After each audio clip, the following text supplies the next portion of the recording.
This is Bloomberg's Fast Forward. I'm Lisa Murphy.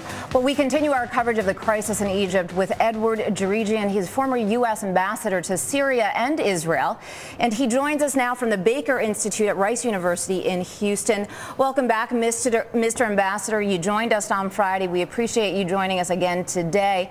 Let me ask you right off the bat, since Friday only a few days have passed, but so much has changed. Do you think at this stage that it is a foregone conclusion that President Mubarak is going to step down and hand over power to another regime?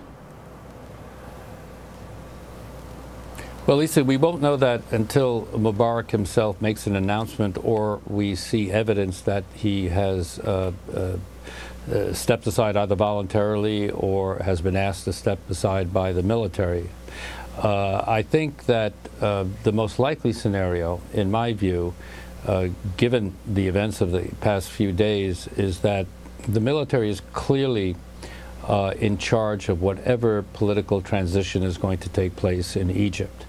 I personally think that's basically a good thing because it is the most powerful single institution in Egypt that can maintain law and order and has identified itself with the street by not using live fire on the demonstrators. The fact that Mubarak chose, for the first time in 30 years, a vice president shows already the inklings of a succession scenario, Omar Suleiman. It's highly debatable whether that would work, whether Suleiman would emerge as the next leader of Egypt in presidential elections. I think the more likely scenario, at least what I think is more hopeful, would be that the military orchestrate a orderly political transition to parliamentary elections, and after that, new presidential elections in a post-Mubarak era, whereby the political forces in Egypt, the political parties, the organizations, and yes, including the Muslim Brotherhood, which is the largest single opposition grouping, Ambassador Djerejian, let me ask you, allowed to participate. Let me interrupt for just a moment. When you speak about the military, I mean, who in power isn't from the military at this point?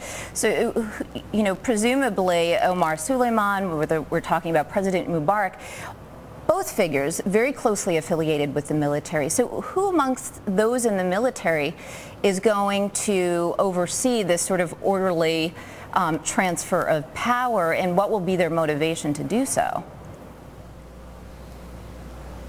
Well, their motivation, of course, is to maintain national security of Egypt. The worst case scenario is that the demonstrations and the protests degrade into violence and chaos, and therefore Egypt becomes very vulnerable and nobody knows who will take over in that scenario. So the military has a prime responsibility for maintaining Egypt's national security and its borders. It also has to be very cognizant of what would happen if there was chaos in Egypt and what Israel would or would not do. So therefore, I think the military has a very primary interest in maintaining a peaceful and orderly transition to what is the big question. But the military is not only Omar Suleiman and Hosni Mubarak. Let's not forget that every leader in Egypt since Gamal Abdel Nasser's revolution in '52 came from the military, including Mubarak, as you've mentioned.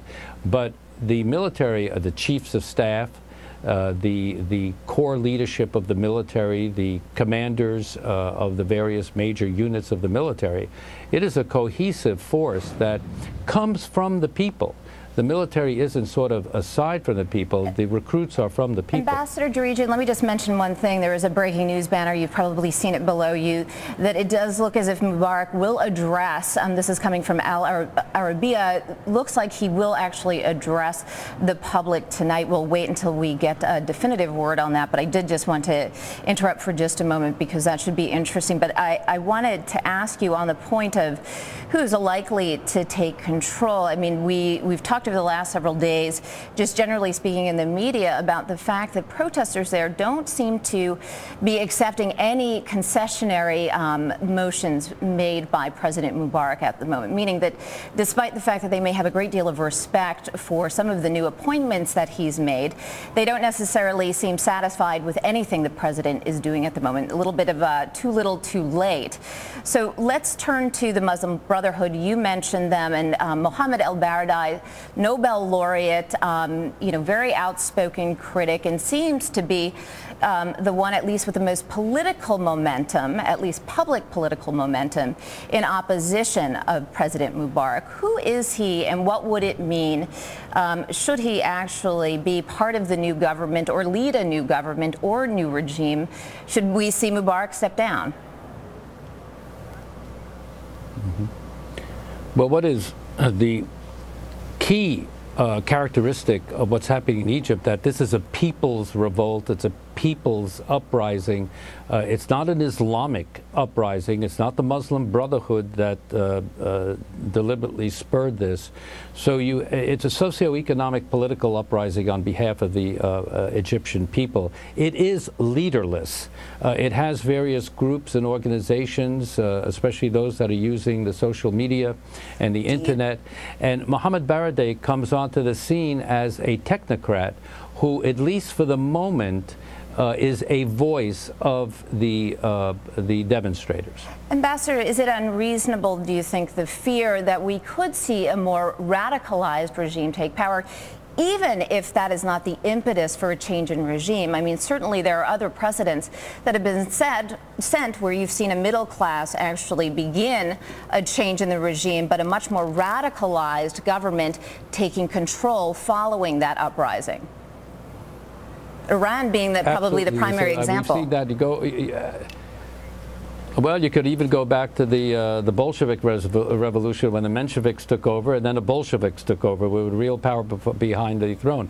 I would make a quick analogy with Iran because of the differences of Iran and the Ayatollahs and the society in Egypt. But there's no question that, given the fact that the Muslim Brotherhood remains the single largest opposition grouping, I think in 2005 they got 20% of the vote in the parliament, that even if a transitional government came into place and moderates came into place, that the Muslim Brotherhood could bide its time and work very strongly from within the ranks to ultimately take over. One cannot exclude that possibility. But I wouldn't jump to the conclusion that after Mubarak, the Muslim Brotherhood is going to come to power. I think it's going to be more complex than that, and there'll be a coalition of forces that will come together. All right. Ambassador Djerejian, thank you so much again for joining us on this Wednesday. Very much appreciate you joining us. Thanks so much.